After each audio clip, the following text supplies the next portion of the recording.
नमस्कार, आप देख रहे हैं कुरुक्षेत्र। मैं हूं सौरभ शर्मा। बीजेपी की पूर्व प्रवक्ता नुपुर शर्मा आज लगातार चर्चा में है। सुप्रीम कोर्ट ने नुपुर शर्मा पर बहुत ही तल्ख टिप्पणी की, लेकिन विरोधी प्रधानमंत्री मोदी को निशाना बना रहे हैं। ओवैसी कहते हैं नुपुर शर्मा अब तक गिरफ्तार नहीं हुई, इसमें सीधे सीधे प्रधानमंत्री मोदी की शय है। प्रधानमंत्री मोदी नुपुर शर्मा को बचा रहे हैं।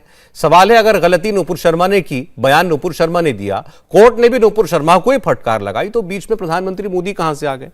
असदुद्दीन ओवैसी, राहुल गांधी, ममता बनर्जी, सबका निशाना मोदी। गलती नुपुर शर्मा ने की, जिम्मेदार हैं प्रधानमंत्री। उदयपुर में सरेआम कन्हैयालाल की हत्या कर दी गई, जिम्मेदार प्रधानमंत्री। राहुल गांधी कहते हैं कांग्रेस लोगों को जोड़ने का काम करती है, बीजेपी आरएसएस, प्रधानमंत्री मोदी नफरत फैलाने का काम कर रहे हैं। ममता बनर्जी बाकायदा जिहाद दिवस का नारा बुलंद करती हैं। सवाल है कि प्रधानमंत्री मोदी से आखिर इतनी नफरत क्यों? कुरुक्षेत्र में इन्हीं सवालों पर शुरू करते हैं बड़ी बहस, लेकिन उससे पहले आपको सुनाते हैं किस तरह से नुपुर शर्मा के बहाने प्रधानमंत्री मोदी पर सियासी निशाना साधा जा रहा है। क्या देश के प्रधानमंत्री अब दोबारा उनको ये सब बातें सुननी पड़ रही हैं? अभी भी रिएक्ट नहीं करेंगे कि देश के प्रधानमंत्री क्यों नहीं रिएक्ट करना चाह रहे? प्रधानमंत्री को समझना चाहिए कि सस्पेंशन पनिशमेंट नहीं है। हम प्रधानमंत्री से अपील कर रहे हैं कि आप सिर्फ नुपुर शर्मा के प्रधानमंत्री नहीं हैं, आप देश की 133 करोड़ जनता के प्रधानमंत्री है, जिसमें 20 करोड़ के करीब मुसलमान भी हैं। आपको ये भी देखना पड़ेगा। तो हम प्रधानमंत्री से पूछना चाह रहे हैं कि नुपुर शर्मा को कब तक बचाएंगे? क्यों नहीं अरेस्ट करवाते आप? कब तक बचाएंगी भाजपा बचा रही है नुपुर शर्मा को। आप नुपुर शर्मा को बचा रहे हैं, दूसरी तरफ जुबैर को गिरफ्तार कर रहे हैं। ये एक बयान है जो हमने आपको दिखाया। राहुल गांधी की बात हमने आपको थोड़ी देर पहले सुनाई थी, और ममता बनर्जी ने बीजेपी के खिलाफ जिहाद का ऐलान कर दिया है, वो बयान भी आपने देखा होगा। मेहमानों के पास चलते हैं। हमारे साथ जुड़ रहे हैं इस वक्त कमेंटेटर, ऑथर तारिक फतेह साहब। तारिक फतेह साहब का बहुत स्वागत है इंडिया टीवी पर। हमारे साथ रिजवान अहमद साहब जुड़ रहे हैं। रिजवान अहमद साहब अपने विचार जो है आप सोशल मीडिया के जरिए आप तक पहुंचाते रहते हैं, साथ ही एडवोकेट भी हैं, कमेंटेटर भी हैं। रिजवान साहब का बहुत स्वागत है इंडिया टीवी पर। साथ ही मुफ्ती शबूम कासमी साहब जो हैं वो स्टूडियो में हमारे साथ मौजूद हैं आज। मुफ्ती साहब का बहुत स्वागत है। और मोहम्मद अतीक साहब हमारे साथ जुड़ रहे हैं, नेशनल जॉइंट सेक्रेटरी मुस्लिम लीग। आपका ही बहुत स्वागत है अतीक साहब। अगर तारिक फतेह जी हैं तो उनको भी स्क्रीन पर ले लिया जाए। मैं शुरुआत रिजवान साहब आपसे करना चाहता हूं चर्चा की। आपने देखा होगा आज खास तौर पर सुप्रीम कोर्ट की कुछ ऑब्जर्वेशंस के बाद जैसे एक नई जान आ गई है एंटी नुपुर शर्मा या एंटी नरेंद्र मोदी, जो भी लोग हैं उन तमाम के अंदर, और सीधे सीधे अब तो यह कहा जा रहा है कि प्रधानमंत्री आए और बयान दें। अब तो उससे कम कुछ एक तो नुपुर शर्मा को अरेस्ट किया जाए और दूसरा प्रधानमंत्री को आकर बयान देना चाहिए, माफी मांगनी चाहिए बीजेपी को। जी शुक्रिया। जय हिंद, वंदे मातरम। अरे सौरभ भाई, अभी कुछ दिन पहले, कुछ महीने पहले तो ओवैसी साहब कह रहे थे supreme court is not infallible. इन्होंने ही कहा था मेरे हिसाब से। तो आज वो सब ठीक हो गया। इसीलिए इन लोगों को यह समझना चाहिए कि मौके पर कभी ये वाह वाह करने लगते हैं, कभी ये थू थू करने लगते हैं। तो सुप्रीम कोर्ट को फिर सुप्रीम मान लो ना। बाबरी मस्जिद के जजमेंट के बाद फिर देश को, कौम को ज्ञान क्यों दे रहे थे कि supreme court is not infallible? पहली चीज, आज बड़ा यकीन हो गया आपको सुप्रीम कोर्ट पे। दूसरी बात, देखिए साफ बात बोलूंगा सौरभ भाई, कड़वी लगेगी आपको और आपके सब्सक्राइबर्स को, व्यूअर्स को। भाई हिंदू कौम मुझे ना समझ में आती, सीधे बता रहा हूं। ये कोई भड़काने वाली बात नहीं कर रहा हूं। पूरे देश में एक नैरेटिव सेट किया गया, निपुर निपुर निपुर निपुर निपुर निपुर ने जो बोला वो गलत तरीके से बोला। मैं कम से कम 50 डिबेट में यह बात बोल चुका हूं, लेकिन किसी ने नुपुर से पहले रहमानी का नाम नहीं जोड़ा। नुपुर और बीजेपी बैकफुट पे चली गई। मैं कहता हूं शांतिपूर्ण तरीके से, शांतिपूर्ण तरीके से। कितना हिंदू सड़कों पे निकला जो भोलेनाथ का अपमान हुआ। सुप्रीम कोर्ट ने खुद अपने आज ऑब्जर्वेशन में लिखा है कि हमने खुद देखा कि नुपुर को कैसे उकसाया गया। यह सुप्रीम कोर्ट के आज ऑब्जर्वेशन में है, ऑर्डर में। कितना हिंदू गया टीएम के पास, अपने अपने मुख्यमंत्रियों के पास। जो बच्चा ज्यादा रोता है उसी तरफ रुझान हो जाता है। क्यों हिंदू अपने घर में बैठा रहा? क्यों नहीं हिंदू ने प्रोटेस्ट किया रहमानी के नाम को लेके कि नुपुर को रहमानी ने भड़काया था? क्यों नहीं नुपुर की तरह रहमानी के पोस्टर बनाए और निकले कि रहमानी को गिरफ्तार करो? अगर आप एक नैरेटिव नहीं सेट कर सकते तो यह आपकी जिम्मेदारी है, यह आपकी गलती है। और यहां मैं आपसे कह रहा हूं, उस हिंदू से जो भोलेनाथ पर यकीन करता है, जो शिवलिंग पर यकीन करता है, और पूरे 1 महीने भोलेनाथ का अपमान होता रहा, उसके बाद नुपुर ने एक डिबेट में रिटेलिएशन किया। क्या कर रहा था हिंदू? आपके चैनल पर पूछ रहा हूं, क्यों हिंदू बाहर नहीं निकला और उसने प्रोटेस्ट नहीं किया? तो आपकी रियासत से जो आज हो रहा है ये फिर दोनों तरफ से होना चाहिए था? बिल्कुल, कम से कम शांतिपूर्ण तरीके से प्रोटेस्ट करना तो सुप्रीम कोर्ट कह चुका है, आपका अधिकार है। ये हिंदू ऑर्गेनाइजेशंस क्या शांतिपूर्ण तरीके से डीएम को जाके ज्ञापन नहीं दे सकती थी? अपने अपने मुख्यमंत्रियों को नहीं दे सकती थी? जंतर मंतर पर एक शांतिपूर्ण धरना नहीं कर सकती थी कि नुपुर को जेल भेजना है तो भेजो, लेकिन रहमानी को भी भेजो, और जो बाकी लोगों ने भोलेनाथ का अपमान किया उनको भी भेजो? जब आप नैरेटिव में एक ही चेहरा सामने लाएंगे वो नुपुर का, तो सुप्रीम कोर्ट भी अपने ऑर्डर में एक ही चेहरा सामने लाया वो नुपुर का। यह गलती है उस समाज की जो भोलेनाथ पर यकीन रखता है। ठीक है, आपकी बात जो है सोचने लायक है। मैं तारिक साहब का रुख करना चाहता हूं। तारिक साहब, आज हिंदुस्तान में जो माहौल है उससे आप पूरी तरह वाकिफ हैं। अब सवाल यह है कि आज जैसा कह दिया गया कि भाई देश में जो कुछ हो रहा है उसके लिए एक ये महिला नुपुर शर्मा जिम्मेदार हैं। नुपुर शर्मा का बचाव किसी ने नहीं किया। नुपुर शर्मा ने जो बयान दिया, किसी ने भी ये नहीं कहा कि भाई इन्होंने कोई बहुत अच्छी बात कह दी है, किसी ने नहीं कहा। इनकी अपनी पार्टी ने जो है इनको एक किस्म से डिसोन कर दिया, इनको इनके पद से भी हटा दिया। ठीक है, ये अरेस्ट नहीं हुई, कानून को अपना काम करना चाहिए, ये मांग की जा रही है। लेकिन हमने ये भी देखा कैसे जो है जान के पीछे, जान लेने के पीछे जो है लोग आमादा हो गए। मैं कह रहा हूं कि किस बात पे अरेस्ट करना चाहिए? या तो मुसलमान ये कह दें कि जो उसने पढ़ के सुनाई हदीस वो गलत है। अगर मुसलमान कहें कि ये गलत पढ़ दिया उसने, इसको हम रिजेक्ट करते हैं, हम इस बात को नहीं मानते, तो एक बड़ा एडवांसमेंट होगा, मैं भी उनके साथ हूंगा। लेकिन ये कैसे हो सकता है कि जो उन्होंने पढ़ के सुनाया उसको हम डिफेंड करें कि हाँ बिल्कुल सही लिखा, लेकिन उसने क्यों पढ़ के सुनाया? तो क्या ये हम समझें कि कुरान या हदीस जो है, जो या शरिया की जो लिखाई है, वो सिर्फ मुसलमान पढ़ के सुना सकता है और कोई और नहीं पढ़ के सुना सकता? क्योंकि नूपुर ने जो बात की है वो बात तो मुसलमानों के अंदर डिबेट हो ही रही है। पिछले, मुझे भी 70 साल का हो गया हूं, ये तो हर वक्त बहस चली कि ये इसकी वजह क्या थी, ये क्यों ऐसे हदीस निकाली गई कि प्रॉफिट के ऊपर इल्जाम लग रहा है। लेकिन क्योंकि खलीफाओं को बच्चियां चाहिए थी, उन्होंने एक धड़ के रख दी कि ये 6 साल और 9 साल की बात कर दी। पीडोफाइल तो कोई और था, अपने जिना साहब भी थे, बच्ची को दोस्त की बेटी लेके भाग के ले गए थे, आपको पता ही होगा। तो ये पीडोफिलिया के अगेंस्ट जो बात थी, ये हम खुद कहें ना कि ये गलत है। हम ये तो नहीं हो सकता कि हमारे उलमा ये कहें कि नहीं साहब ये हदीस बिल्कुल ठीक है, लेकिन सिर्फ मुसलमान आपस में बंद कमरे में बात करेगा, खुले आम पे बात नहीं करेगा। ऐसे इस्लाम में कोई बात नहीं है जिस पे बहस नहीं हो सकती। आज से सन 900 के अंदर मुतज़ल्लाइट जो थे वो बहस करते थे और बात करते थे। अशराइट थे, क्या बड़े बड़े फिलोसफर इस्लाम ने पैदा किए जो पूरी बहस मुबाहिसा करते थे। हिंदुस्तान में जो आज हो रहा है इस्लाम के साथ, ये तो ऐसे लग रहा है कि वो जिन लोगों ने अशराइट जिसे हम कहते हैं कि वो है बंद दिमाग, बंद ख्याल, बात ही नहीं करने देनी, किसी को करना ही नहीं है। सिर्फ शक्ल से आदमी मुसलमान नजर आ जाए, खत्म है बात। अकल से नहीं नजर आना चाहिए कि कोई इसकी डिफेंस मैं कर देता कि ये क्यों गलत है ये बात, ये जो हदीस जड़ी गई है। लेकिन बजाय इसके कि डिफेंड करें कि ये गलत है, वो कह रहे हैं नूपुर ने क्यों पढ़ दी। यानी we are not differing with the facts of the matter. हम कह रहे हैं कि वो क्यों पढ़ रही है, क्योंकि मौलवी तो सारे एक बार तारिक साहब, आप ये कह रहे हैं कि नूपुर ने जो बोला वो कोर्ट रेफरेंस कहीं ना कहीं मौजूद है, लेकिन वो गलत है। तो ये बताना चाहिए कि ये गलत क्यों है। ये बात जो कही गई है वो बात गलत है, ये समझाई जाए, लेकिन ऐसा नहीं है कि इस बात पर पहले बहस नहीं हुई। ठीक है, एक बार रिजवान कुछ ऑब्जेक्ट करे इस बात पर, एक बार इनकी बात सुन लूं मैं। जी रिजवान जी। जी जी, माजरत के साथ 1000 किताबें ये कहती हैं कि जो निपुर ने जो वाकया बयान किया वो सच है, बहुत सी किताबें कहती हैं वो गलत है।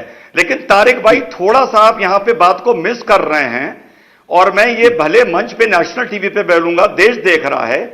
बात ये नहीं है कि जो निपुर ने बोला, बात यह है कि निपुर का लहजा ठीक नहीं था और उसने एक शब्द का प्रयोग किया, the 3 letter word starting with S, वो निपुर को नहीं करना चाहिए था।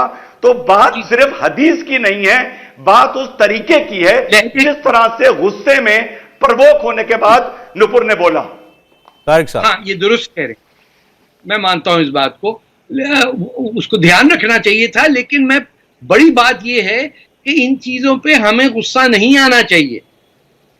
हमें इतनी जल्दी तैश आता है मुसलमानों को ऐसी बात में, जिसपे दूसरे मज़ाहिब में मैंने देखा लोग हंस देते हैं और बैठ के बात करते हैं, अच्छा कौन सी किताब है बताओ, तुम बताओ भाई किधर से लाए, ये क्या बात है।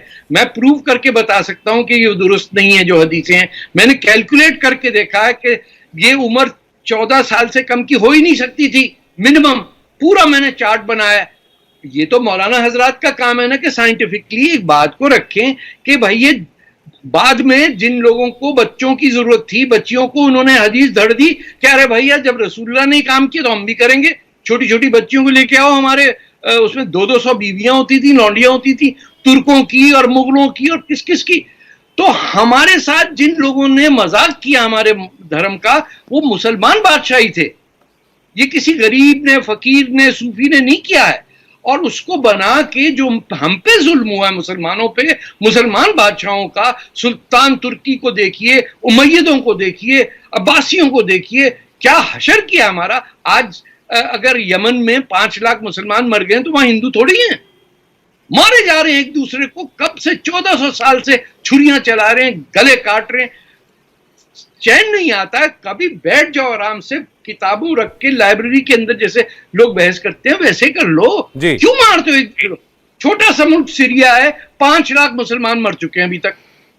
कोई इजराइल ने मारा है? हम खुद मार रहे हैं अपने आप को कि तू शिया है, तू अलवी है, तू सुन्नी है, मार दो उसको।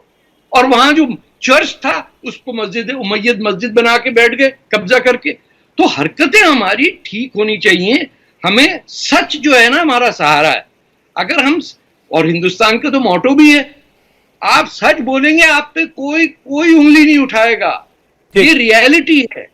और सच बोलना सीख जाएं। ये नहीं कि मुसलमान के सामने कुछ और बात और हिंदू के सामने कोई और बात, ये नहीं चलेगा सर। ये सब आजकल की दुनिया में सच ऊपर आ जाता है। और फिर हम तारिक साहब, मैं जरा आपकी बात और रिजवान जी ने जो कहा बात बाकी मेहमानों तक भी ले जाऊं। मैं मुफ्ती मंजूर ज़ियाई साहब का रुख करना चाहता हूं। आप मुफ्ती साहब, आपने सुना बात ये हुई यहां पर कि ठीक है, पहली बात तो है कि प्रोवोकेशन में बोला जो बोला नूपुर शर्मा ने जो बोला उसका लहजा ठीक नहीं था। भले ही जो बात बोली, हालांकि अभी हमारे बाकी 2 मेहमानों ने कहा कि ये डिबेटेबल है, गलत भी अगर है तो इसमें मुस्लिम वर्ल्ड में भी इस पर डिबेट हो रहा है, और क्यों वो डिबेट जो है कहीं और नहीं हो सकता।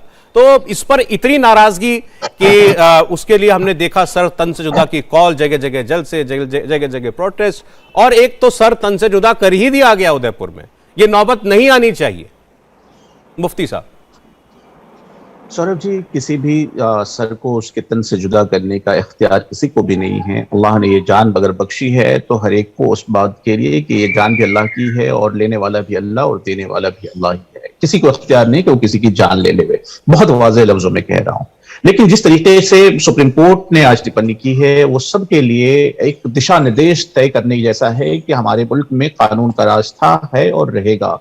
चूंकि सुप्रीम कोर्ट ने एक सुप्रीम फैसला करते हुए ऑब्जर्वेशन जो दिया है वो हर एक के लिए मिसाल रहा है, और हर एक को उस बात से सबक सीख लेना चाहिए कि मुल्क में सिर्फ कानून का राज है और कानून का ही राज चलेगा। वो लोग जो जिस किस्म की गलतियां करते हैं, शर्पसंद अनासिर, चाहे वो किसी भी समुदाय के हो, हर उस शर्पसंद अनासिर को इस बारे में सोच लेना चाहिए कि वो कौन लोग हैं जो उनको सडक्शन देते हैं, उसको बढ़ावा देते हैं, उसके पीछे कौन लोग हैं, उन लोगों को तलाश करने की जरूरत है। सौरभ जी, आपने और आपकी टीम ने जिस तरीके से कोशिशें की है, हम लोगों का एक मोटिव होना चाहिए कि ऐसे लोगों को, गलत एलिमेंट को सामने लाए और उनको बैकअप देने वाले लोगों को भी उजागर करें, ताकि ऐसे लोगों के ऊपर में सख्त आईपीसी की धारा लगाई जाए और उनको जेल की सलाखों के पीछे भेजा जाए। हमारे मुल्क का जो मामला है, हमारे हिंदू, मुसलमान, सिख, ईसाई मिलकर के यहाँ रहने वाले लोग हैं, और हमारे मुल्क को जिस तरीके से बदनाम किया जाता है हिंदू और मुसलमान के नाम पर, जात पात के नाम पर, ये इस चीज को खत्म करने की आज जरूरत है। और हमारा मोटिव सबसे इंपॉर्टेंट यही है कि हम मुल्क को तरक्की की तरफ कैसे ले जाएं। दिन के मसला, शरई मसाइल हल करने के लिए यहां पर हम लोग नहीं बैठे हैं, लेकिन हमारे मुल्क के मसाइल के तई हम बात करने के लिए जिम्मेदार हैं। हमें अपने मुल्क के मसाइल पर बात करना चाहिए। मुल्क को आगे बढ़ाने में क्या योगदान होता है, मुफ्ती साहब, ये बात तो आप जो कह रहे हैं अच्छी बात है, लेकिन जब कोई कह दे कि देश के पूरे हालात के लिए नूपुर शर्मा का वाकया और नूपुर शर्मा का एक बयान वो जिम्मेदार है, तो फिर तो उस पर बात होगी ना। और उसी पर तारिक साहब ने पहले ये कहा कि भाई जो नूपुर शर्मा ने कहा ठीक है, कहने का लहजा ठीक नहीं था, लेकिन आउट ऑफ प्रोवोकेशन भी भले ही बोल दिया, भले उसके बाद माफी भी मांग ली, लेकिन जो कहा है उनका कहना यह है, ये कोई ऐसी बात नहीं है कि जो उसने अपने मन से गढ़ दी हो। ऑब्वियसली कहीं कोई रेफरेंस था जो उसने बोल दिया, और वो ये तारिक साहब ये भी कह रहे हैं साथ में कि हाँ वो बात गलत है, बात गलत है। वो और रिजवान जी दोनों ने ये कहा है कि इस पर डिबेट हो रहा है, हजारों किताबें लिखी जा चुकी हैं दोनों तरफ की दलीलें देते हुए। तो इसलिए यह कहा जा रहा है कि नूपुर शर्मा को क्या एक ऐसे जुर्म की सजा दी जा रही है जो शायद उतना बड़ा नहीं है। ये सर्द लिबादा उसके ऊपर डालने की कोशिश आप भी कर रहे हैं सौरभ भाई, और हमारे पैनलिस्ट भी कर रहे हैं, को पैनलिस्ट। मैं इतना जरूर कहना चाहूंगा, ये इंडिविजुअल किसी का बयान नहीं, मुफ्ती मंजूर ज़ियाई का बयान नहीं, ये सौरभ शर्मा का बयान नहीं है, ये बयान है सुप्रीम कोर्ट का। अगर हम सुप्रीम कोर्ट के ऊपर उंगलियां उठा रहे हैं तो हमें सोचना पड़ेगा कि हमारी निगाहें किसके ऊपर उठ रही हैं। सुप्रीम कोर्ट ने ऑब्जर्वेशन दिया है और इस ऑब्जर्वेशन पर का खैर मकदम पूरे मुल्क ने किया है, और इसको बहुत ही जिम्मेदारी के साथ सबने एक्सेप्ट किया है। अगर उस पर उंगलियां ही उठाना है तो फिर कानून का राज नहीं रहेगा। अगर हम कोर्ट पर उंगलियां उठाने लगे, जजों पर उंगलियां उठाने लगे और जजों को हम बुरा भला कहने लगे या उनकी फिक्र को बुरा भला कहने लगे, तो यह मुनासिब नहीं होगा। चूंकि तारिक फतेह साहब हमारे मुल्क के नहीं है, हम उनके बारे में नहीं कहते वो क्या कह रहे हैं। अब देखिए ये लीगल डोमेन है, ये लीगल डोमेन है। तो सुप्रीम कोर्ट की ऑब्जर्वेशंस थी आज, और ये और जो उन्होंने ऑर्डर दिया है अंत में, जो एक पैराग्राफ का जो ऑर्डर है उसके अंदर इसमें से एक भी वाक्य का जिक्र नहीं है जो बातें ऑब्जर्वेशन में आई हैं। और बाकी हम कोई नहीं कह रहा है कि हम सुप्रीम कोर्ट के ऊपर टिप्पणी कर रहे हैं। और ये बात कि नूपुर शर्मा की वजह से सब कुछ हो रहा है, ये केवल मैं सुप्रीम कोर्ट के ऑब्जर्वेशन की बात नहीं, आज तो बहुत सारे लोग ये बात कह रहे हैं, तमाम लोग ये बात कह रहे हैं। ये जो जलसे निकले जहां पर उनकी हत्या करने की कॉल दी गई, उनसे देश का माहौल खराब नहीं हुआ, तो वो भी तो उस एक बयान के आधार पर था। रहा ये सवाल आपका कि क्या हम नहीं बात कर सकते, ये रिजवान साहब बैठे हैं, एडवोकेट है पेशे से, क्यों रिजवान साहब हम बात नहीं कर सकते? ये जो नूपुर शर्मा ने जो बात बोली है जी, नहीं उसके बाद कि आज जो सुप्रीम कोर्ट ने बोला कि भाई माहौल खराब हो रहा है इससे देश का, आपके एक बयान की वजह से, और माफी मांगनी चाहिए, क्या इस पर हम बात नहीं कर सकते? नहीं। देखिए आज जैसा मैंने आपको शुरू में बताया, आज तो जो बोलते थे कि सुप्रीम कोर्ट इज नॉट इनफेलिएबल, उनके भी अगर मेरे पास इस टाइम टीवी नहीं है, उनके भी अगर प्रवक्ता से आप बात करें तो वो कहेंगे साहब देखिए क्या शानदार ऑर्डर किया है सुप्रीम कोर्ट ने, ये मुल्क तो कानून से चलेगा। आज वो बिल्कुल पलट जाएंगे अपनी बात से, जो उनके नेता ने कुछ दिन पहले बोली थी बाबरी मस्जिद के टाइम पर। दूसरी बात, ऑनरेबल सुप्रीम कोर्ट के फैसले का क्रिटिकल मूल्यांकन करना as per the law of the land, हम लोगों को उसका अधिकार है क्रिटिकल मूल्यांकन करना। तीसरी बात, जो भी ऑनरेबल सुप्रीम कोर्ट ने बोला वो ऑर्डर अपनी जगह बिल्कुल दुरुस्त है, बिल्कुल सही है, एक शब्द सही है। बस मेरी शिकायत यह है कि जहां जहां भी नूपुर का नाम आया है उस ऑर्डर में उससे पहले या उसके बाद रहमानी का नाम भी होना चाहिए था। मेरी सिर्फ इतनी शिकायत है। आपने ओवैसी साहब का जिक्र किया, अब्दुल मन्नान साहब उनकी पार्टी से हमारे साथ हैं। मन्नान साहब आपका स्वागत है। और बात अभी यहां ये हो रही थी कि सुप्रीम कोर्ट का हवाला देकर के बहुत सारी बातें कही जा रही हैं। ओवैसी साहब ने भी आज कहा कि आज तो सुप्रीम कोर्ट ने बिल्कुल धो डाला है नूपुर शर्मा को और बीजेपी को। तो उनका कहना है कि इसी सुप्रीम कोर्ट ने जब अयोध्या का वर्डिक्ट दिया था तो उस वक्त ओवैसी साहब ने कहा था supreme court is supreme but not infallible. Supreme court supreme हो सकता है लेकिन ऐसा नहीं कि गलत नहीं हो सकता। मन्नान जी, ये बात ओवैसी साहब ने नहीं कहा है, बल्कि जस्टिस वर्मा ने कहा है जी।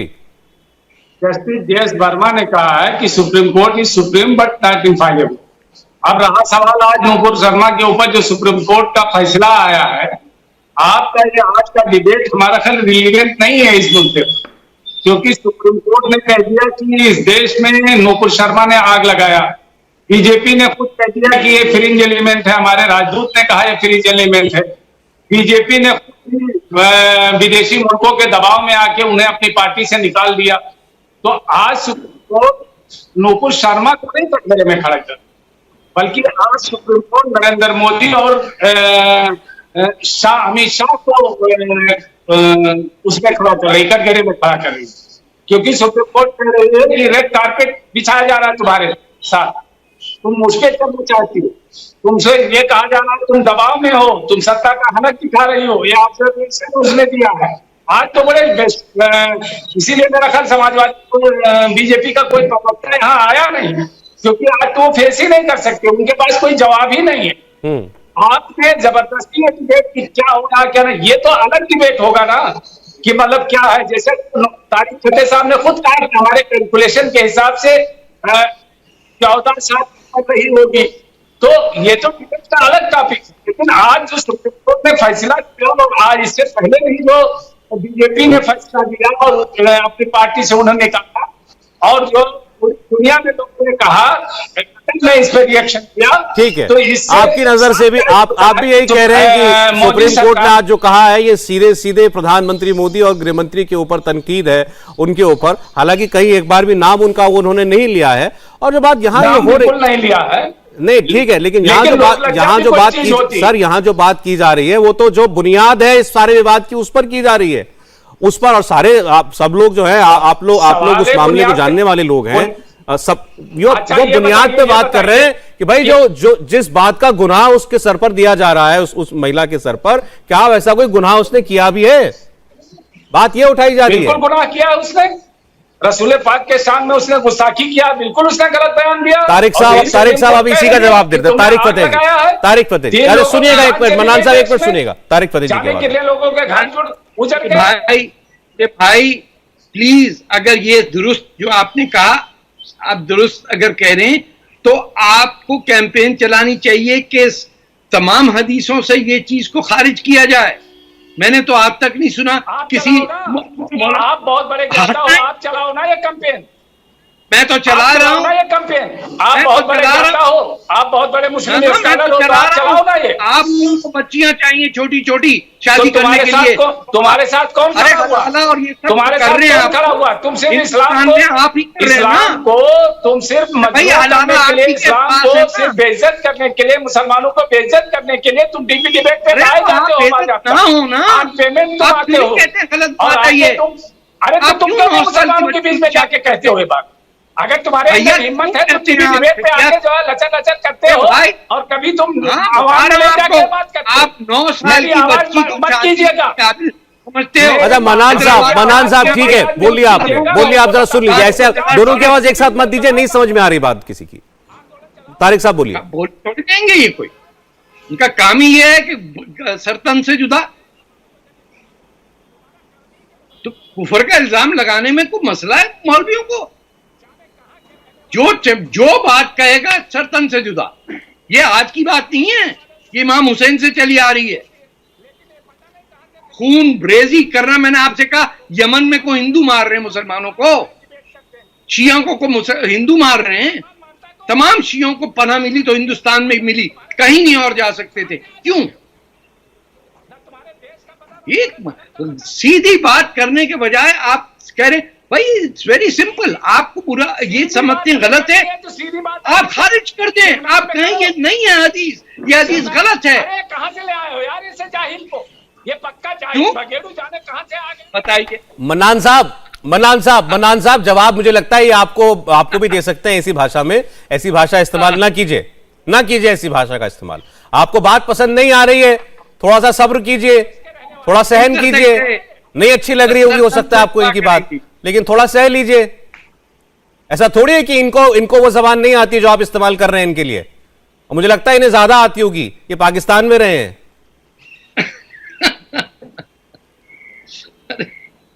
जी आप अपनी बात कंप्लीट कर लीजिए सर, फिर मैं मुफ्ती काज़मी साहब बहुत देर से वेट कर रहे हैं, उनके पास में जाऊंगा। मेरे पास मैं एक छोटा सोल्यूशन देता हूं। तमाम हम जो मुसलमान उलमा हैं एक साथ बैठ के कहें कि ये हदीस गलत है, सिंपल, वो खारिज हो जाएगी, सब खुशी घर जाएंगे। लेकिन ये कैसे होगा कि ईरान के अंदर 9 साल की बच्ची से शादी करने के लिए उन्होंने कुरान वो हदीस को कोट करके कानून में ले आए? ये कैसे होगा कि हलाला किया जाएगा? आज ही की खबर है, उन्होंने अपनी बीवी के ऊपर एसिड फेंक दिया दिल्ली में कि हलाला करो मेरे भाई से। ये सब चीजें हो रही हैं छुपे छुपे। ये जो मिडिल ईस्ट से आते हैं शेख हैदराबाद दक्कन के अंदर बच्चियां खरीदने $5,000 की, छोटी छोटी नन्ही मुन्नी, उनको 1 हफ्ते की शादी करा देते हैं। मेसार मैरिज कौन करा रहा है, मुता कौन करा रहा है, ये सब सामने हो रहा है हमारे, और चुप करके बैठे हुए। और रिजवान साहब ने बड़ी अच्छी बात की थी कि बाकी जो इंडिया है, जो बेसिकली जो हिंदू मेजॉरिटी, उसको पता ही नहीं कि हो क्या रहा है। बंद करें ये मदरसे, स्कूलों में भेजें। हमने भी इस्लाम अपने घर में सीखा, माँ बाप से सीखा और किताबें पढ़ के सीखा। ये नहीं कि जमीन पे बैठ के रट्टा लगा लगा के घूम घूम के पता नहीं क्या पहाड़े सिखा रहे होते हैं, क्या कर रहे होते हैं। It is a joke. आप सोचिए किसी मदरसे में कुर्सी मेज नहीं है। ये क्या अरेबिया है कि दरख्त नहीं है, कुर्सी लकड़ी नहीं है? चलिए ठीक सर, मैं मुफ्ती शमूम काज़मी साहब को चर्चा में लाना चाहता हूं। काज़मी साहब, आपने बहुत सारी बातें सुनी हैं। आज के माहौल में नुपुर शर्मा को जो है एक किस्म का विलन जो है वो बनाया जा रहा है। आप क्या राय रखते हैं पहले तो इस पूरे डिबेट पर जो कुछ चल रहा है, जो कहा नुपुर शर्मा ने और उसको लेकर के आज जो लोग चाहते हैं कि कार्रवाई होनी चाहिए? देखिए, पहली बात तो मैं ये बात कहूँगा कि बहुत सारे लोगों ने जो बात की है, मैं इस शेर से शुरू करता हूँ कि वस्ल के असबाब पैदा हों तेरी तहरीर से, देख कोई दिल न दुख जाए तेरी तकरीर से। मैं समझ नहीं पा रहा हूँ कि वो रसूल रहमत जिन्होंने खुद, उनकी हदीस है, उन्होंने खुद फरमाया अपने सहाबा से कि देखो तुम दूसरों के बड़ों को, उनके पेशवाओं को बुरा मत कहना, ताकि वो बदले में तुम्हारों को बुरा कहेंगे, एक्शन का रिएक्शन होगा। और अल्लाह के रसूल ने उस ज़माने के अंदर जो इब्तदाई दौर है इस्लाम का, कुछ औबाश किस्म के नौजवानों ने, बदमाशों ने उनके साथ ऐसा सब्बो शितम किया कि उन्हें लहूलुहान कर दिया। फरिश्ते आते हैं, वो कहते हैं कि हम दोनों पहाड़ों को एक जगह मिला दें और आप हुक्म दें हमें। तो वो कहते हैं कि मैं इनकी भलाई के लिए आया हूँ, मैं नबी रहमत हूँ, मैं रहमत का ज़रिया बन के आया हूँ, इनके विनाश का ज़रिया नहीं हूँ। तो वो रसूल, वो नबी, वो पैगंबर जो सबका है, उनके आने से पहले जो दुनिया के हालात थे, आज इस मॉडर्न दौर में अल्ट्रासाउंड के ज़रिए से हम अपनी बच्चियों का मर्डर करा देते हैं। उस ज़माने के अंदर जिंदा दरगोर कर दिया करते थे। उन्होंने ख़ास तौर से महिलाओं को जो सम्मान दिया, जो इज़्ज़त दी, आज एक महिला अगर वहाँ बैठी हुई है तो उसके बराबर में जो शख्स बैठा है वो कुछ शिव जी के बारे में बता रहा है। तो मैं ये कहना चाहता हूँ कि पार्वती और शिव जी, आदम और हव्वा, ये दोनों अलग नहीं हैं। इस संसार का पहला जो ज्ञान है वो वेद है, अंतिम ज्ञान कुरान है, दोनों का मूल एक है। एको ब्रह्म द्वितीय नास्ते नेहना नास्ते किंचन वादहु ला शरीक, वन गॉड विदाउट सेकंड, अव्वल अल्लाह नूर उपाय कुदरत के सब बंदे, एक ही नूर से सब जग उपजे, कौन भले कौन बंदे। कुरान का जो पहला मंत्र जो हमने पढ़ा और इस देश का प्रथम राष्ट्रपति मदरसे का तालिब इल्म रहा है। हम भी मदरसे से पढ़े हैं। हमें बताया गया इस पूरी कायनात का, इस ब्रह्मांड का मालिक एक है जिसने तुम्हें एक ही नरो नारी से पैदा किया है। और प्रॉफिट हजरत मोहम्मद सल्लल्लाहु अलैहि वसल्लम दुनिया के लिए भलाई के लिए आए हैं, वो किसी के लिए शर के लिए नहीं आए। अगर नुपुर शर्मा ने कोई ऐसी बात की है तो कतई तौर से जो ये नारे लगाए, ये हजरत मोहम्मद सल्लल्लाहु अलैहि वसल्लम की तालीम के, उनके अमल के खिलाफ है। कि जिसने भी ये नारा लगाया है, ये आइडियोलॉजी इस्लाम की नहीं है, हजरत मोहम्मद सल्लल्लाहु अलैहि वसल्लम की नहीं है कि गुस्ताखे रसूल की एक ही सजा, सरतन से जुदा। मैं ये कहता हूं उसी आइडियोलॉजी से मुतासिर होकर के इन भटके हुए नौजवानों ने, उनका कोई ताल्लुक, पहले दिन मैंने कहा, जिन लोगों ने उस कन्हैया लाल का गला रहता है वो इस्लाम से खारिज है। इस्लाम की आइडियोलॉजी ये नहीं है। और ये इस्लाम की आइडियोलॉजी अगर इनके पास होती तो इनके अंदर मोहब्बत होती, अफ़्व दरगुजर होता, नहीं तो माफ कहां से करने सीख की भाई, सलाहियत वो होती। जिसने वो गौस, वो रियाज, वो तो कन्विंस्ड है ना, वो उसकी उसकी इसीलिए नसों में ये मैं- बात है कि भाई कि हाँ मुझे ये करना है और ये मेरा फर्ज है। मैं ये सुन रहा हूं कि देश का प्रधानमंत्री नरेंद्र मोदी जी और इससे पहले जो सरकार आई, यहां इस पॉलिटिकली तौर से इतना क्राइसिस है कि 54 साल तक इन मुसलमानों को बेचारों को वोट बैंक की तरह रखा। आज एक प्राइम मिनिस्टर अगर आता है, वो सबके साथ बगैर भेदभाव के काम कर रहा है। अगर गरीब हिंदुओं को मकान मिल रहे हैं तो गरीब मुसलमानों को भी मिल रहा है, अगर गरीब आदमी को आयुष्मान मिल रहा है तो गरीब मुसलमानों को भी मिल रहा है। मैं आज ये बात कह सकता हूं कि देश के अंदर मुसलमानों का आप एक रेफरेंडम करा लीजिए कि हिंदुस्तान के मुसलमान, आज मुद्दा अलग है, मुद्दा अलग है। ये बात कर रहे हैं, ये वो लोग हैं जिनकी आज मुद्दा ये नहीं है कि ये सरकार सरकार मुसलमानों के बारे में क्या सोच रखती है। नहीं, सरकार को सबके बारे में सोचना चाहिए। बात यह है जो उदयपुर में हुआ और नूपुर शर्मा के लिए जो नारे लगे कत्ल के, मैं वही कह रहा हूं कि एक नूपुर शर्मा को उसके बयान को बना करके बिल्कुल उसके ऊपर तो कोई भी एजिटेशन आपका हक है, करना चाहिए आपको, शांतिपूर्वक, वायलेंस नहीं होना चाहिए। नहीं तुम्हारे आपसे ये जानना चाह रहा हूं कि उदयपुर के उस गौस और रियाज ने कहां पढ़ लिया कि अगर किसी ने रसूल साहब की शान में कुछ खिलाफ बोल दिया है तो मुझे उसे कत्ल करना है, उसे इन्हीं लोगों से पढ़ा होगा ना, जैसे अभी डिबेट में लोग अपनी अपनी बात कर रहे हैं, इस्लाम की बात कर कहां रहे हैं, इन्हीं लोगों से सीखा होगा। इफरात और तफरीद तो ये लोग सिखा रहे हैं ना हमारे लोग। इस्लाम कोई भी धर्म दुनिया का, कोई भी दुनिया का अलगाव और आरिफ मोहम्मद खान साहब कह रहे हैं कि ये मदरसों में पढ़ाया जाता है, 5-5 6-6 साल के बच्चों को पढ़ाया ऐसा नहीं है। मैं आपको ये बता दूं कि हाँ एक जरूर होना चाहिए। मैं आपके एक बात, मैं आरिफ साहब की एक बात से ये कहूंगा कि एक बात जोड़ूंगा उनकी बात में कि मदरसा बोर्ड नेशनल लेवल पे होना चाहिए, एक सिलेबस होना चाहिए और सरकार को उसकी निगरानी करनी चाहिए।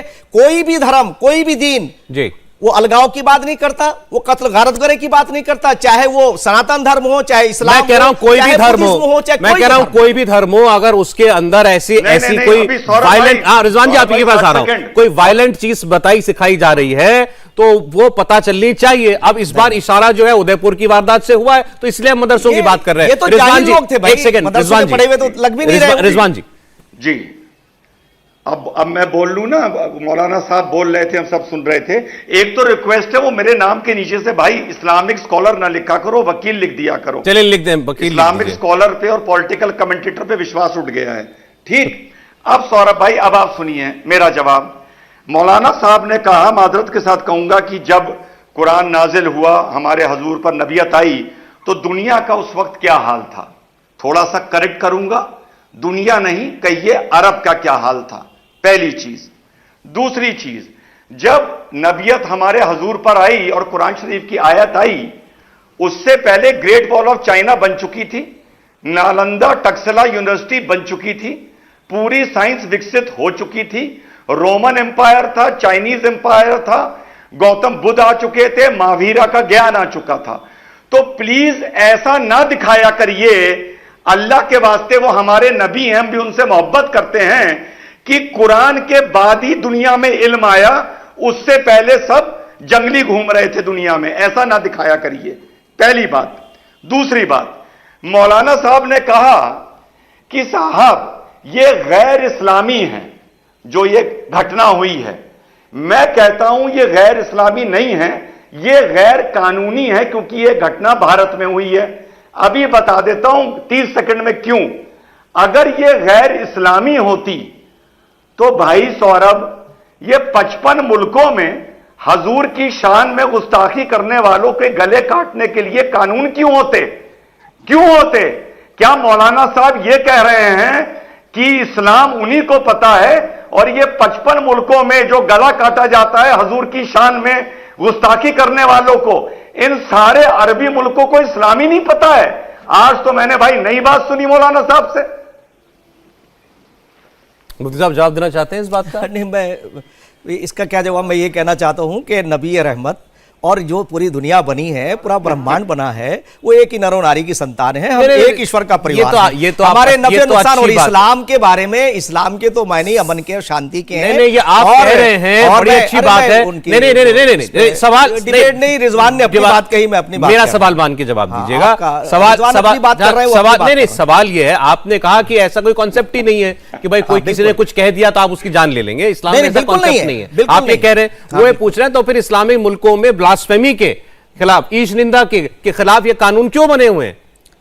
अरे भाई, अब उन लोगों की, उन मुल्कों की क्या बात करें? वो हम तो अपनी बने, कंट्री की उनकी बात तो कर रहे हैं। बुनियाद में अब देखिए, इस्लाम एक है बात ना। बताएं, हम अरब के इस्लाम को नहीं मानते, हम दुनिया की चीजों को नहीं मानते। और देखो, आपको मैं बताऊं सौरभ भाई, आप मेरे सगे रिश्ते हैं। मैं तो ये जानता हूं, अभी जब मोहन भागवत जी ने ये कहा कि हमारा डीएनए एक है, तो मैंने मुसलमानों से ये कहा कि भाई जिस चीज को हम 30 साल से कह रहे थे कि हमारे दूध खून के रिश्ते हैं, हमें ये दूध खून के रिश्ते खंडित नहीं करने चाहिए। और राजनीति के अंदर हम उस मोमेंट के जमाने से ये कहते आ रहे हैं कि अच्छे लोगों को आगे लाइए, राइट टू रिकॉल और राइट टू रिजेक्ट होना चाहिए, ताकि आज राजस्थान की सरकार में अगर राइट टू रिकॉल होता तो ये सरकार को फौरन रिजाइन देखिए, करना ये चाहिए। बातें ठीक है सारी, तो आप सुनने में राजनीति को अच्छी अच्छा लगती है, करिए, सुनने में और- अच्छी लगती है, और जो लोग लेकिन जो लोग इस तरह की बात मैं करते हैं, देखिए, मैं तो नहीं, ये बड़ी कहूंगा, मैंने पहले भी हकीकत कहा का था, जोड़ने की बात करिए भाई। हकीकत का सामना करना पड़ेगा। अगर कहीं भी ये शिक्षा दी जा रही है कि किसी ने कुछ ऐसा वैसा कह दिया है, अगर किसी ने कोई धार्मिक भावना आहत करने वाली बात कह दी है, तो वो उसकी एक ही सजा है, कत्ल। अगर कहीं भी ये तालीम दी जा रही है, बिल्कुल तो वो नहीं, ढूंढ इसका- के निकालना पड़ेगा, ये उन्हें तो- और वो इंस्टीट्यूशन बंद होने चाहिए, ये बिल्कुल, तालीम बंद होनी बिल्कुल, चाहिए। बिल्कुल। ये हिंदुस्तान में आपको करना पड़ेगा, पहली बात करना तो ये। पड़ेगा, इस पे कानून बनाना पड़ेगा, और हम उसके समर्थक बिल्कुल हैं। जी। अतीक हम जी, समर्थक हैं। अतीक जी 35 मिनट से खामोश सुनते रहे, सबको बहुत शुक्रिया, आपने कम से कम सब्र नहीं खोया। जरा अब बताइए आपकी अपनी राय इस पूरे विवाद पर। देखिए सौरभ, हम यहाँ पर इस्लाम को डिस्कस करने के लिए और हिंदुइज्म को डिस्कस करने के लिए नहीं आए। यहाँ सुप्रीम कोर्ट ने एक वर्डिक्ट अपना दिया है कि नुपुर शर्मा की वजह से जितनी भी सारी चीजें हो रही हैं, वो नुपुर शर्मा की वजह से हो रही है, उनका एक बयान था। और उसका अभी जो है कॉपी यहाँ पर जो है अभी तारीख फतेह कर रहा था। तारीख फतेह एक गैर मुल्की है, उसको सबसे बड़ी बात तो यह है कि आपको उसमें हमारे जो मुल्क का मामला है उसमें इंटरफेयर करने की इजाजत आपको नहीं देनी चाहिए थी। अगर उसने खुलफाए राशिदीन पर अभी सवाल उठाया, खलीफा भी जो है हमारे लिए बहुत अकीदत की चीज है, उन्होंने खुलफाए राशिदीन के ऊपर इल्जाम लगाया। अगर मुल्क में फसाद इस बात पर हो जाएगा तो इसके लिए जिम्मेदार तारिक फतेह होगा कि आप उसकी जिम्मेदारी लेंगे। मैं जानता हूं कि आप शायद उस बारे में नहीं जानते थे, वरना आप जरूर कंडेम कर देते उनको वहां पर। लेकिन मैं ये कह रहा हूं कि आप किसी और फसाद का डर दिखाए क्यों रहे?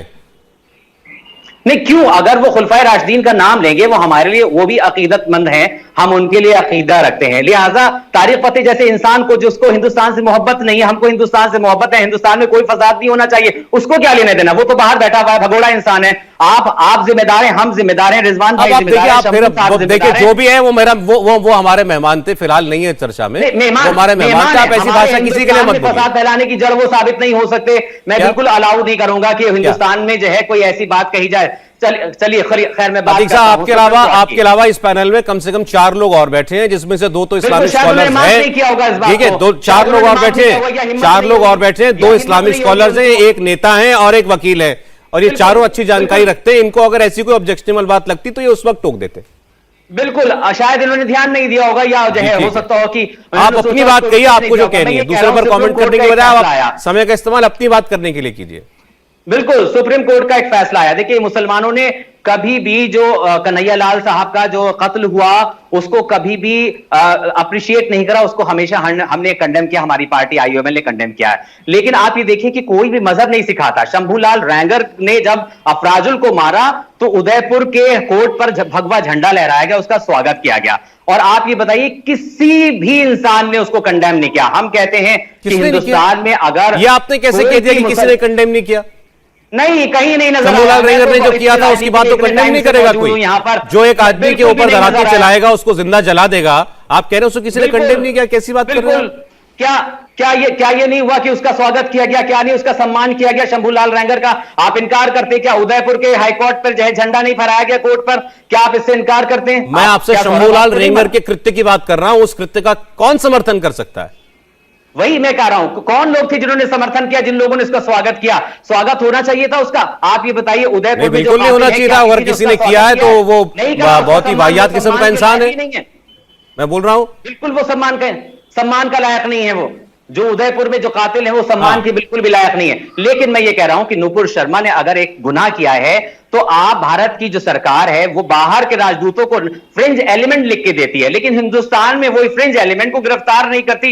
ये कौन सी बात हो सकती है? ये दो दोहरे मानदंड है, दोहरे मानदंड कब तक चलते रहेंगे? चले ठीक, ओके, मैं जवाब ले लेता हूं। फाइनल कमेंट का वक्त है मेरे पास। रिजवान अहमद जी, लास्ट मिनट आपके लिए, जो अगर आप कहना चाहते हैं इस पे। सौरभ भाई की जब तारिक भाई ने एक हदीस की बात बोली, मैंने तुरंत तारिक भाई को टोका कि नहीं, बात हदीस की नहीं है, बात लहजे की है। दूसरे भाई ने जो अभी बोला कि वो बाहर के हैं, वो हमारे मैटर में नहीं बोल सकते, मैं इस बात से भी इत्तेफाक रखता हूं, नहीं बोल सकते। तो भाई ये बताओ कि जब 1 महीना पहले अरबी मुल्क हमारे मैटर में बोल रहे थे, तो ये बात आप उस दिन भी बोल देते ना कि अरबी मुल्क हमारे मैटर में क्यों बोलना है। जब अरबी मुल्क वो भाषा बोल रहे थे जो आपको सूट कर रही थी, तो आपको इस बात पर एतराज नहीं हुआ। जब तारिक फतेह ये बोल रहे थे आपको एतराज हो गया, ये तो गलत बात है ना। और तीसरी बात, भाई ने कहा कि किसी ने भी बाहर के मुल्कों को नहीं बोलना चाहिए। और अरे मैं अपने चैनल की बात कर रहा हूं भाई, सुन लो मेरी बात। हमारी सरकार उनके, अरे मेरी बात तो सुन लो, एक मिनट सुन लीजिए ना। अभी भाई ने ये बोला कि किसी भी, और अभी भाई ने ये बोला कि कोई भी उन लोगों के साथ नहीं खड़ा है जिन लोगों ने ये कत्ल किया। बहुत अच्छी बात है, मुसलमान हमेशा एक चीज के खिलाफत करने के लिए सड़क पर आता है। आज जुमे के दिन मुसलमान सड़क पर आता, पैदल पैदल जाता, मुख्यमंत्री या डीएम को उन दोनों कातिलों के खिलाफ एक ज्ञापन देता और सरकार से कहता सख्त से सख्त सजा दो। आज पूरा जुमा बीत गया, आपने कोई उन 2 कातिलों के खिलाफ कोई पूरे भारत में नारा ही नहीं लगाया। भाई वाह, भाई वाह। इसका जवाब अगर मन्नान साहब देना चाहें आखिर में। आपको बहुत चैनल पर आते रहते हैं और आपको बहुत बहुत टाइम भी मिलता रहता है। पैनलिस्ट में से सबसे ज्यादा टाइम आप ही को मिलता है और आपको अपना आवाज रखने की, अपनी बात करने का भी टाइम मिलता है और आपको हंसने का भी टाइम मिलता है और बहुत ज्यादा टाइम मिलता है। खैर, मैं ये कह रहा हूं, आप ये देखिए आपको टाइम मिल रहा है, हंसने का भी टाइम मिल रहा है। मैं ये कह रहा हूं कि हिंदुस्तान में एक संविधान है, हमने संविधान की हर बात को माना है, हमने सरकार की हर वो चीज को अप्रिशिएट किया है जो कि अच्छी है। लेकिन हमारी सरकार ने बाहर के लोगों को विटेज क्यों दिया, उनको जवाब क्यों दिया, क्यों लिख के दिया कि वो फ्रिंज एलिमेंट है। हिंदुस्तान में अगर वो फ्रिंज एलिमेंट है तो बाहर जो उनको लिख के दे, तो अरे भाई वही तो वो आपसे पूछ रहे हैं। अभी तारिक फतेह आपको लग रहे थे खराब इसलिए क्योंकि वो विदेशी हैं, तो जब विदेशी सरकारों ने ये कहा बुला करके अपने हमारे राजदूतों को कि आपके यहाँ क्या हुआ, तो वो प्रोटेस्ट करना चाहिए था। भाई आप लोग कौन होते हैं बोलने वाले? हमारे देश का मामला है, हम निपटेंगे, हमारे देश में हुआ है ना वाकया, हम निपटेंगे, वो कह रहे हैं। चले खैर, नहीं सर, समय की बंदिश है। बहुत शुक्रिया करूंगा, जाती कुछ लोगों के साथ हुई, समय कम मिला, लेकिन बहुत शुक्रिया आप लोग जुड़े हमारे साथ। इंडिया टीवी हर वक्त हर जगह डाउनलोड करने के लिए सर्च करें India TV news Google play store या ऐप स्टोर पर।